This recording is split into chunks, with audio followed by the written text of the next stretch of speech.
Palçı vulkanının bak növbətçisi budur. Bunlar krateri böyük olan palçıq vulkanlarıdır. Bak burada yarğan var. Bu yarğan vasitəsilə digər palçıq vulkanlarının palçığı yarğan burada. Baxır deyəsən tökülür. Maraqlı bir şey var.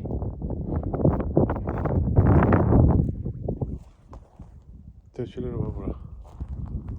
Palçıq vulkanının.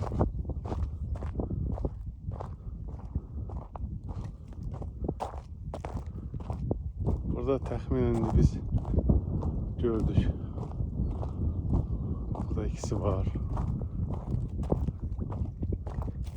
Burada gözlerdi.